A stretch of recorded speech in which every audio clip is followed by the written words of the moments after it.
शान्ताकारं भुजगशयनं पद्मनाभं सुरेशं विश्वाधारं गगनसदृशं मेघवर्णं शुभांगं लक्ष्मीकान्तं कमलनयनं योगविद्यानगम्यं वन्दे विष्णुं भवभयहरं सर्वलोकैकनाथम्।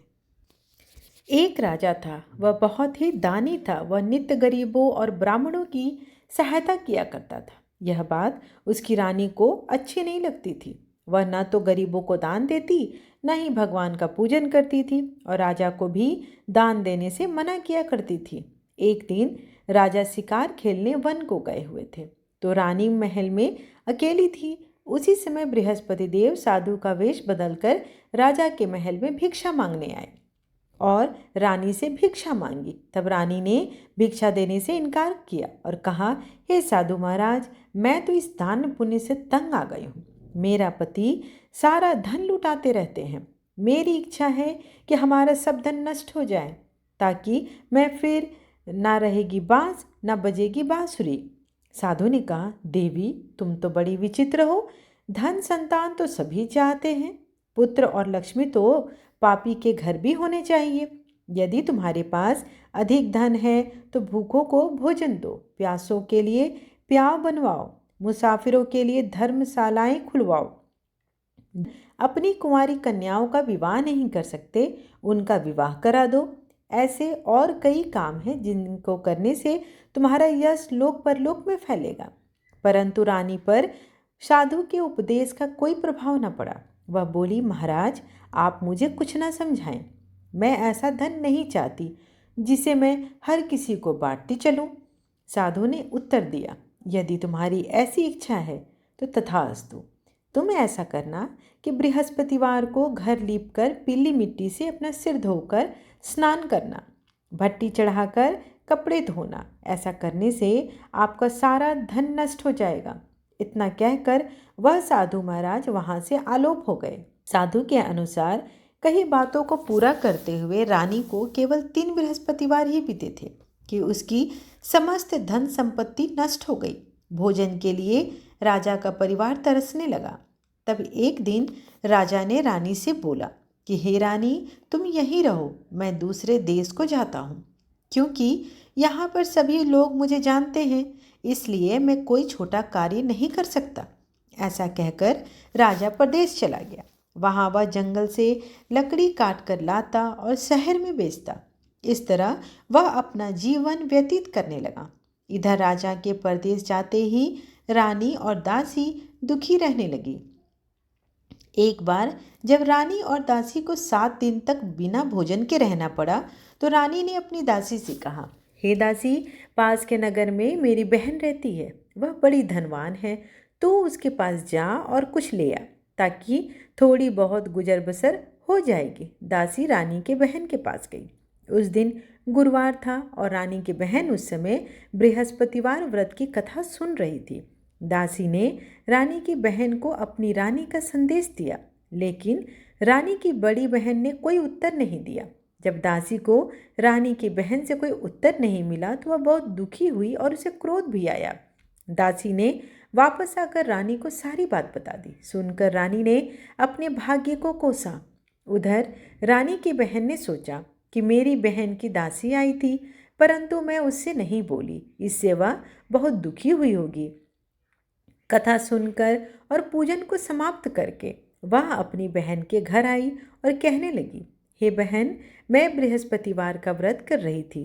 तुम्हारी दासी मेरे घर आई थी, परंतु जब तक कथा होती है तब तक ना उठते हैं और ना ही बोलते हैं, इसलिए मैं नहीं बोली। कहो दासी, क्यों गई थी? रानी बोली, बहन, तुमसे क्या छिपाऊं, हमारे घर में खाने तक को अनाज नहीं है। ऐसा कहते कहते रानी की आंखें भर आई। उसने दासी समेत पिछले 7 दिनों से भूखे रहने की बात अपनी बहन को विस्तार पूर्वक सुना दी।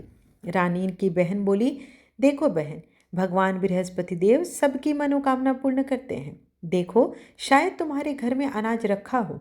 पहले तो रानी को विश्वास नहीं हुआ, पर बहन की आग्रह करने पर उसने अपनी दासी को अंदर भेजा तो उसे सचमुच अनाज से भरा एक घड़ा मिल गया।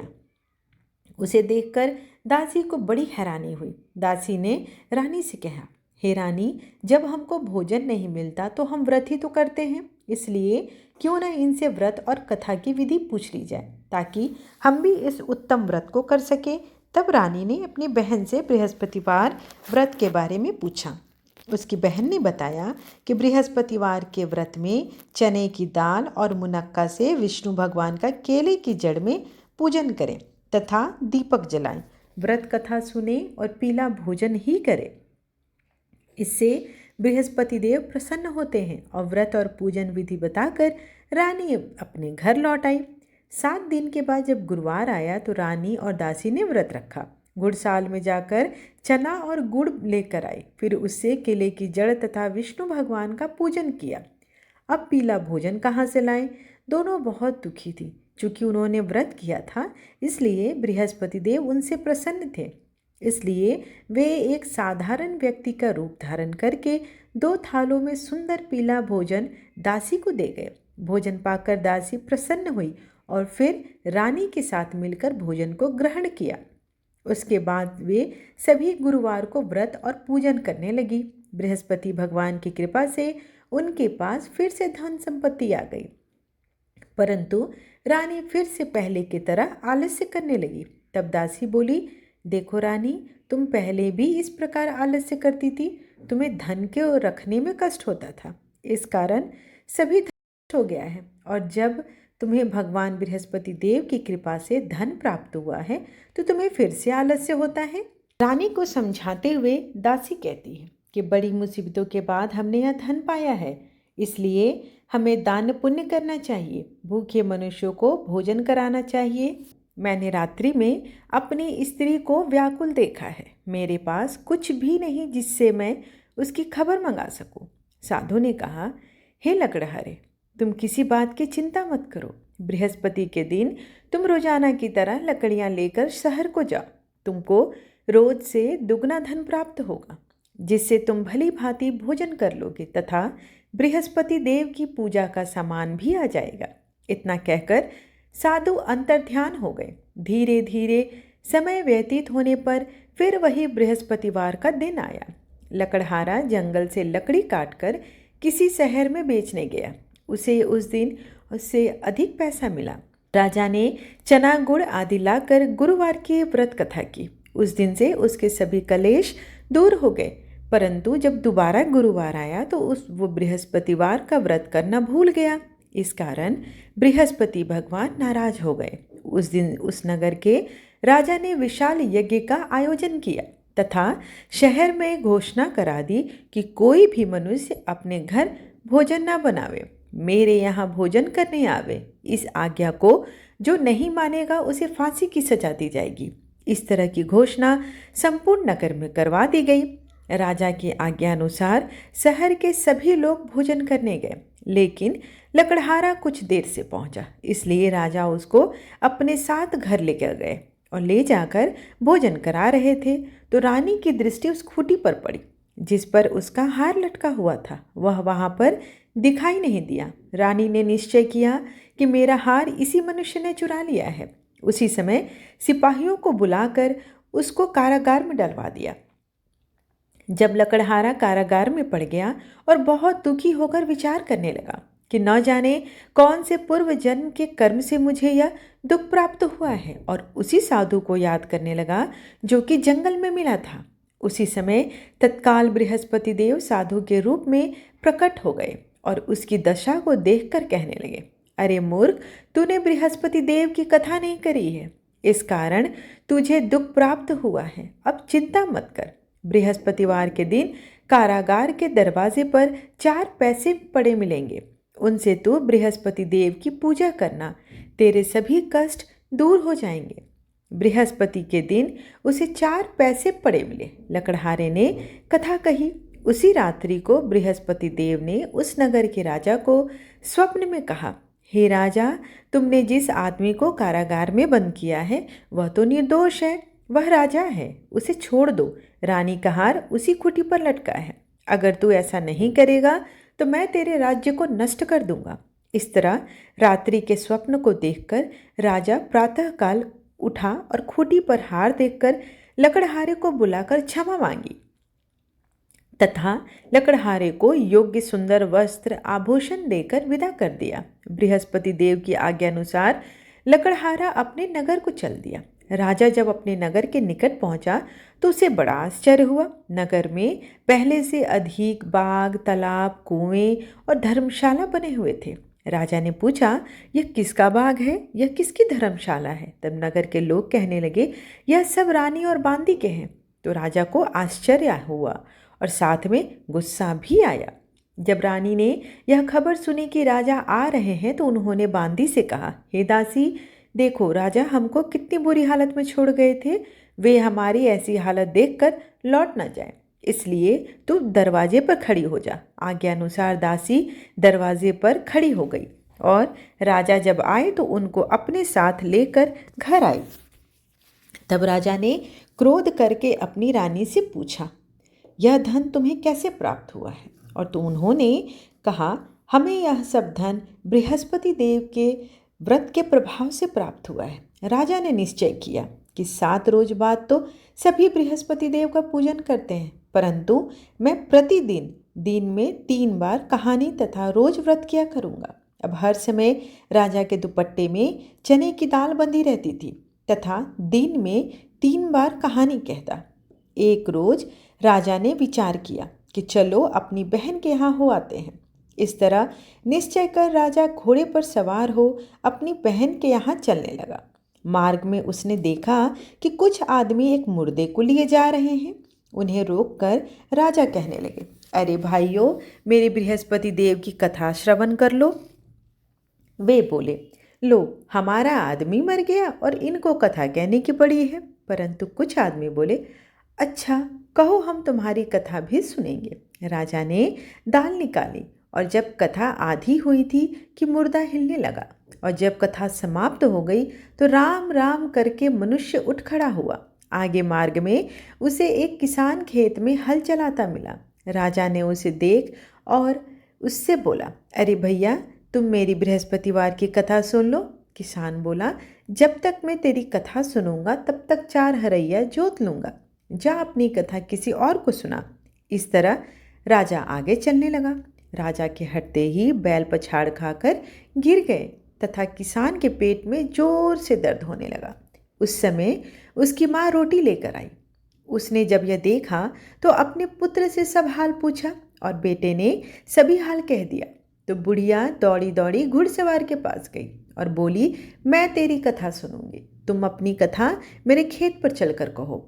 राजा ने बुढ़िया के खेत पर जाकर कथा कही, जिसके सुनते ही वह बैल खड़े हो गए और किसान के पेट का दर्द भी बंद हो गया।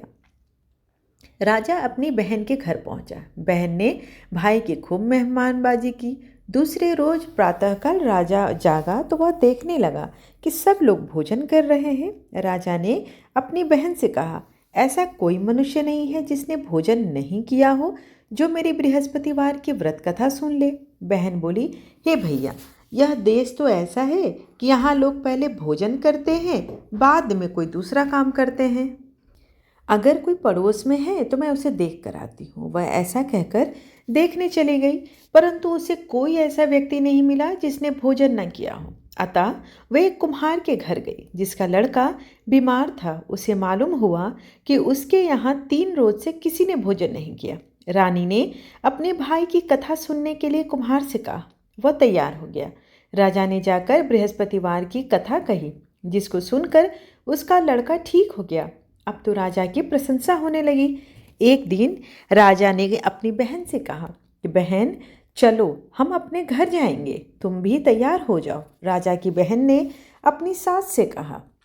सास ने कहा, चली जाओ, परंतु बच्चों को लेकर मत जाना, क्योंकि तेरे भाई को कोई औलाद नहीं है। बहन ने अपने भैया से कहा, भैया, मैं तो चलूँगी पर कोई बच्चे नहीं जाएंगे। राजा बोला, जब कोई बच्चे ही ना चलेंगे तो तुम चलकर क्या करोगी? बड़े दुखी मन से राजा अपने नगर को लौट आया और राजा ने अपने रानी से कहा, हम निर्वंशी हैं, हमारा मुंह देखने का धर्म नहीं है। भोजन इत्यादि बिना कुछ किए वह सो गया। रानी बोली, हे प्रभु, बृहस्पति देव ने हमें सब कुछ दिया है, वह हमें संतान सुख भी अवश्य देंगे। उसी रात को बृहस्पति देव ने राजा से स्वप्न में कहा, हे राजन, उठ, सभी सोच को त्याग दे, तेरी रानी गर्भ से है। राजा की यह बात सुनकर बड़ी खुशी हुई। 9वें महीने में उसके गर्भ से एक सुंदर पुत्र पैदा हुआ। तब राजा बोला, हे रानी, स्त्री बिना भोजन के रह सकती है, पर बिना कहे नहीं। जब मेरी बहन आएगी तो तुम उसे कुछ न कहना। रानी ने सुनकर हाँ कर दिया। जब राजा की बहन सभी मनोकामना पूर्ण करती है, भगवान बृहस्पति देव उसकी सदैव रक्षा करते हैं। संसार में जो भी मनुष्य सद्भावना से भगवान जी का पूजन और व्रत सच्चे हृदय से करते हैं तो उनकी सभी मनोकामनाएं वे पूर्ण करते हैं। जैसी सच्ची भावना से राजा और रानी ने उनकी कथा का गुणगान किया तो उनकी समस्त इच्छाएं बृहस्पति देव जी ने पूर्ण की थी। इसलिए पूर्ण कथा सुनने के बाद प्रसाद लेकर जाना चाहिए और हृदय से उनका मनन करते हुए जयकारा बोलना चाहिए। बोलो बृहस्पति देव की जय। आइए अब बृहस्पति देव की दूसरी कथा श्रवण करते हैं। प्राचीन काल में एक ब्राह्मण रहता था। वह बहुत निर्धन था, उसको कोई संतान नहीं थी। उसकी स्त्री भी बहुत मलिनता के साथ रहती थी। वह ना स्नान करती, ना किसी देवता का पूजन करती। इससे ब्राह्मण बेचारे बहुत दुखी रहते थे। बेचारे बहुत कुछ कहते थे, किंतु उसका कोई परिणाम न निकला। भगवान की कृपा से ब्राह्मण की स्त्री को कन्या रूपी रत्न पैदा हुई। वह कन्या बड़ी होने पर प्रातःकाल उठकर स्नान करके विष्णु भगवान का जाप करने लगी और बृहस्पतिवार का व्रत करने लगी। अपने पूजन पाठ को समाप्त करके विद्यालय जाती तो अपनी मुट्ठी में जौ भर के ले जाती और पाठशाला के मार्ग में डालती जाती। तब ये जौ स्वर्ण के हो जाते, जिन्हें वे लौटते समय बीन कर घर ले आती थी। एक दिन वह बालिका सूप में उन सोने के जौ को फटक कर साफ कर रही थी तो उसके पिता ने देख लिया और कहा, हे बेटी, सोने के जौ को साफ करने के लिए तो सोने का सूप होना चाहिए। दूसरे दिन बृहस्पतिवार था। इस कन्या ने व्रत रखा और बृहस्पति देव से प्रार्थना करके कहा कि यदि मैंने आपकी पूजा सच्चे हृदय से की है तो मेरे लिए सोने का सूप दे दो। बृहस्पति देव ने उस प्रार्थना को स्वीकार कर लिया। रोजाना की तरह जब कन्या जौ फैलाती हुई जाने लगी, जब लौटकर जौ बिन रही थी तो बृहस्पति देव की कृपा से उसे सोने का सूप मिला। उसे वह घर ले आई और उसमें जौ को साफ करने लगी, परंतु उसकी माँ का वही ढंग रहा। एक दिन की बात है कि वह कन्या सोने के सूप में जौ साफ कर रही थी। उस समय उस शहर का राजपुत्र वहां से होकर निकला। इस कन्या के रूप और लावण्य को देखकर मोहित हो गया और अपने घर आकर भोजन तथा जल त्याग कर उदास होकर लेट गया। राजा को जब इस बात का पता चला तो अपने प्रधानमंत्री के साथ उसके पास गए और बोले, बेटा, तुम्हें किस बात का कष्ट है? किसी ने तुम्हारा अपमान किया है या कोई और कारण है? जो भी हो मुझसे कहो, मैं वही कार्य करूँगा जिससे तुम्हें खुशी मिलेगी। अपने पिता की राजकुमार ने बातें सुनी तो वह बोला, मुझे आपकी कृपा से किसी बात का दुख नहीं है। किसी ने मेरा अपमान भी नहीं किया है, परंतु मैं उस लड़की के साथ विवाह करना चाहता हूँ जो सोने के सूप में जौ साफ कर रही थी। यह सुनकर राजा आश्चर्य में पड़ गया और बोला, हे बेटा, इस तरह की कन्या का पता तुम बताओ, मैं उसके साथ तेरा विवाह अवश्य ही करवा दूंगा। राजकुमार ने उस लड़की के घर का पता बतलाया। तब मंत्री उस लड़की के घर गए और ब्राह्मण देवता को सभी हाल बतलाए। ब्राह्मण देवता राजकुमार के साथ अपनी कन्या का विवाह करने के लिए तैयार हो गए और विधि विधान के अनुसार ब्राह्मण कन्या का विवाह राजकुमार के साथ हो गया। कन्या के घर से जाते ही पहले की भांति उस ब्राह्मण देवता के घर में गरीबी का निवास हो गया। अब भोजन के लिए भी अन्न बड़ी मुश्किल से मिलता था। एक दिन दुखी होकर ब्राह्मण देवता अपनी पुत्री के पास गए। बेटी ने पिता की ऐसी हालत देखकर अपनी माँ का हाल पूछा। तब ब्राह्मण ने सभी हाल कहा। कन्या ने बहुत सा धन देकर अपने पिता को विदा कर दिया। इस तरह ब्राह्मण का कुछ समय सुखपूर्वक व्यतीत हुआ। कुछ दिन बाद फिर वही हाल हो गया। ब्राह्मण फिर अपनी कन्या के यहाँ गया और सारा हाल कहा तो लड़की बोली, हे पिताजी, आप माता जी को लेते आइए, मैं उन्हें विधि बता दूंगी जिससे गरीबी दूर हो जाए। वह ब्राह्मण देवता अपनी स्त्री को साथ लेकर पहुंचे तो माँ को वो समझाने लगी, हे माँ, तुम प्रातःकाल प्रथम स्नान आदि करके विष्णु भगवान का पूजन करो तो सब दरिद्रता दूर हो जाएगी। परंतु उसकी माँ ने एक भी बात नहीं मानी और प्रातःकाल उठकर अपनी पुत्री के बच्चों की जूठन को खा लिया। इससे उसकी पुत्री को भी बहुत गुस्सा आया और रात में एक कोठरी में उन्हें बंद कर दिया। अपनी माँ को उसमें बंद कर दिया और सुबह प्रातःकाल उसे निकाला तथा स्नान आदि करा के पाठ करवाया। उसकी माँ की बुद्धि ठीक हो गई। फिर प्रत्येक बृहस्पतिवार को वह व्रत करने लगी। इस व्रत के उत्तम प्रभाव से उसके माँ बाप बहुत धनीवान हो गए और पुत्रवान हो गए और बृहस्पति जी के प्रभाव से इस लोक के सुख को भोग कर स्वर्ग को प्राप्त हुए। बोलिए बृहस्पति देव की जय। बृहस्पति देव की आरती करते हैं। ओम जय बृहस्पति देवा, ओम जय बृहस्पति देवा, छिण छिण भोग लगाऊं कदली फल मेवा। ओम जय बृहस्पति देवा, तुम पूर्ण परमात्मा, तुम अंतर्यामी, जगत पिता जगदीश्वर, तुम सबके स्वामी।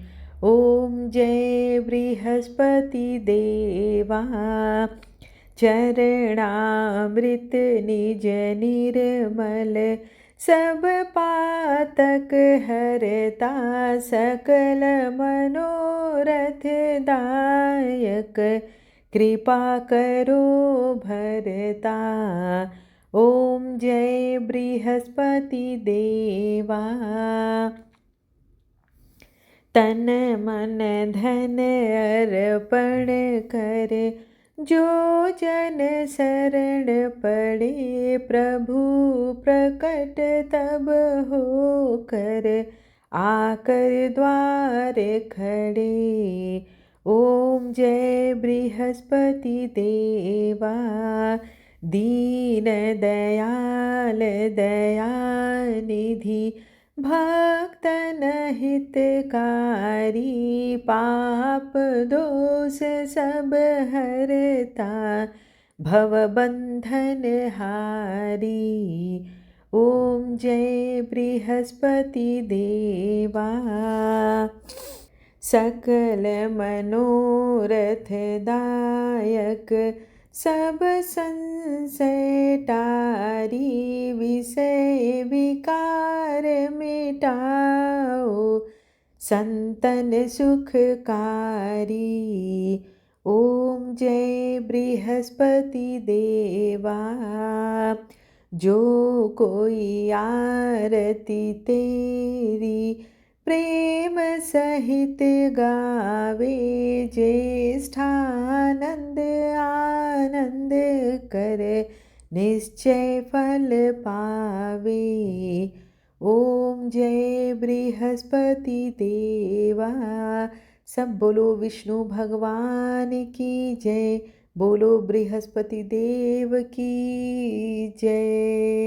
जिस प्रकार श्रद्धा और नियम पूर्वक बृहस्पतिवार का व्रत करने से उस स्त्री के जीवन में सुख समृद्धि और सौभाग्य लौट आया, उसी प्रकार जो भी भक्त आस्था के साथ इस व्रत का पालन करते हैं, उनके जीवन को कठिनाइयों से दूर होकर सुख शांति और ऐश्वर्य का वास होता है। भगवान विष्णु और बृहस्पति देव की कृपा से परिवार में प्रेम, सम्मान और खुशियों का संचार होता है। आप भी इस व्रत को निष्ठा और पवित्र मन से करें और अपने जीवन को दिव्यता और सफलता से भर दे। जय बृहस्पति देव, जय श्री हरि।